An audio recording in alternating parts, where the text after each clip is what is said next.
It's tax season, and as millions of Americans file them, our national investigative team found out that the IRS is leaving money on the table from some of the wealthiest taxpayers.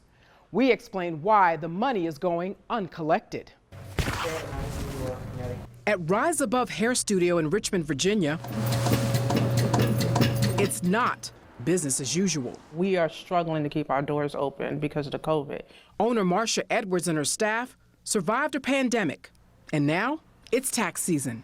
We don't get that revenue to even pay the taxes. Since opening her shop in 2010, she's been paying thousands of dollars in federal, state, and local taxes. What's the highest amount you've paid? $15,000. How did that make you feel when you go to your accountant and you're looking at a $15,000 bill? Anxious. And I have to figure out how to break that down and make it work and keep my business going.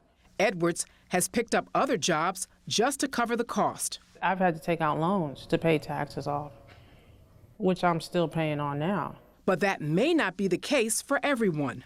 The IRS writes off billions of dollars in uncollected tax debt each year because by law, in most cases, after 10 years, the agency can't keep trying to collect the money. Investigate TV obtained data from the IRS and the Organization for Economic Cooperation and Development, revealing just how much is written off annually. The data shows the amount of uncollected money appears to be growing significantly. Last fiscal year, the IRS wrote off more than $37 billion in expired debt. Compare that to 2010. That number was under $15 billion. Through our records request, Investigate TV also obtained a breakdown of the types of taxpayers whose debts went uncollected for a decade and expired in 2020. The IRS stopped pursuing over $11 billion from businesses because they reached the time limit. Most of the expired debt resulted from individual taxpayers, and a big chunk of that money the IRS can't go after now. Just over $10 billion arose from people who make more than half their money from investments, meaning most of their income is not from working a day-to-day job. Now, the data we got doesn't tell us income level on the people who owe money in back taxes, but one government audit shows high-income earners are some of the biggest offenders of being behind on taxes. When the Treasury's Inspector General for Tax Administration did an audit in 2020, it found thousands of cases where the IRS didn't pursue high-income taxpayers. In its response to the Inspector General, the agency cited lack of resources and enforcement personnel for the growing backlog of unpaid taxes. The IRS would not do an on-camera interview. Instead, a spokesperson answered questions through email, writing that it's important to note the agency brings in trillions of dollars every year. They also referred us to articles on the agency's website, citing how the IRS works to support fairness within the tax system through different types of collections activities. But some are still concerned.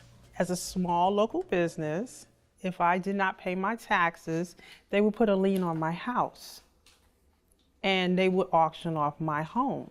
George Diversiev with the Tax Debt America Project negotiates debt for taxpayers nationwide. He says the IRS will likely start pursuing high-income earners again.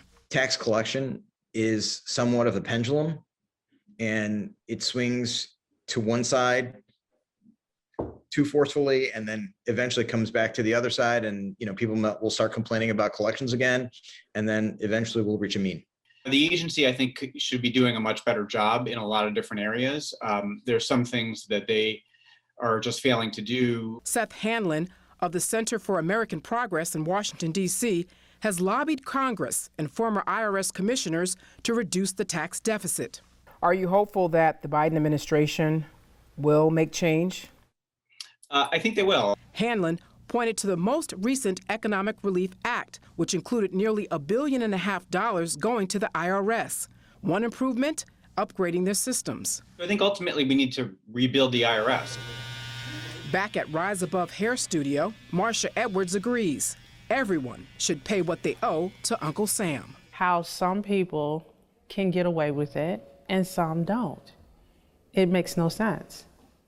The IRS says its 10-year limit on collecting can be extended for different reasons, like if there are court actions or someone files for bankruptcy, giving them more time to go after that unpaid money.